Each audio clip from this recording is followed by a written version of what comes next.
One of the odder features of self-hatred is that the affliction may escape our notice for the greater part of our lives. We may simply not be aware that we don't like ourselves very much, even as the sickness of self-hatred wreaks its havoc across a range of psychological situations and opportunities.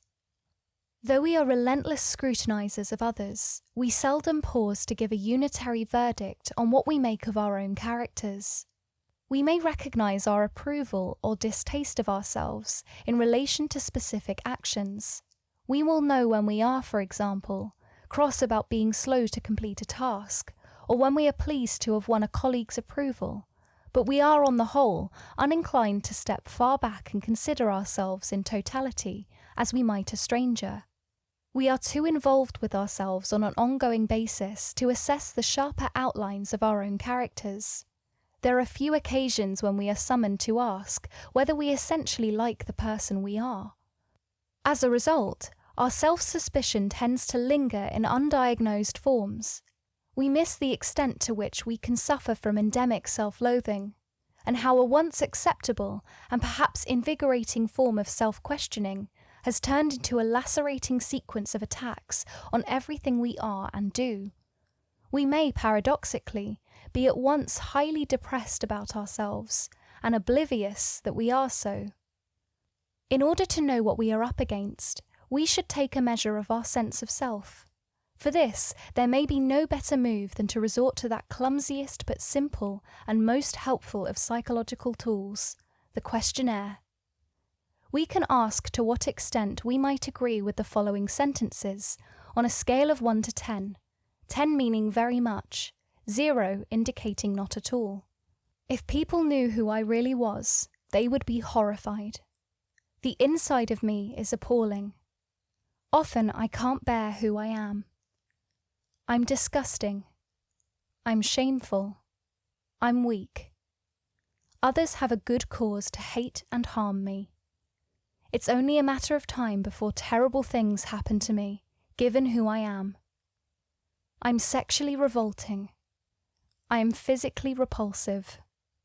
I am unworthy of being forgiven. I am a fitting target for ridicule. I am bound to fail. I don't deserve much sympathy. People often see me in the street and feel contempt. I have acted badly across my whole life. There is something fundamentally wrong with me. We don't need to do careful sums to arrive at an indicative picture at speed. Some of us will be reaching for 10s on pretty much every occasion. Others, blessedly, will be puzzled by the whole exercise.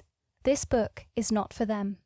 If we find ourselves reaching for high numbers, we may be tempted to come to a powerful yet entirely mistaken conclusion, that we are terrible people. The reality is at once less personally damning and far more redemptive. We aren't so terrible at all. We are just very ill.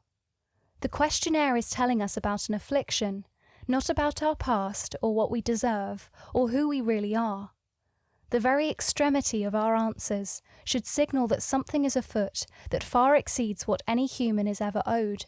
We aren't intolerably wicked. We are in the grip of a cruel sickness, which systematically destroys any confidence or generosity we might feel towards ourselves. We are treating ourselves with a violence and pitilessness we wouldn't think of bestowing upon our worst enemies. We have somehow, unbeknownst to us, ended up considering the person we have to accompany through life with an unparalleled degree of coldness and disdain. It is time to come to terms with our suffering, and to refuse the delusion and meanness of self-hatred. Our emotional first aid kit provides a set of useful salves to some of life's most challenging psychological situations, including friendship, love, sex, work, and self. Click the link on screen now to find out more.